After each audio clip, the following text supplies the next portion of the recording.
PSG right now. Zidane had already done it. Now, this is, to me, being a Barcelona fan, this is, I feel like, the greatest achievement in modern day football, right?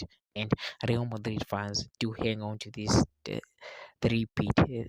Zidane managed to win the three-peat with Real Madrid, with the likes of Cristiano Ronaldo, the God himself, Karim Benzema, Gareth Bale, Toni Kroos, Luka Modric, and what he just did with the likes of Casemiro and Isco is massive. I can't wait to see how Zidane coaches the likes of Kylian Mbappe, Bradley Barcola, Desiree Doué, Michael Olise. I don't know if Dembele will be fit enough to play in that 2030 World Cup, because we know Dembele is sort of injury prone.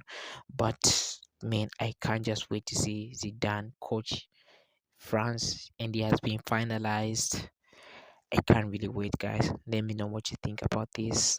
Let me know what you think about this.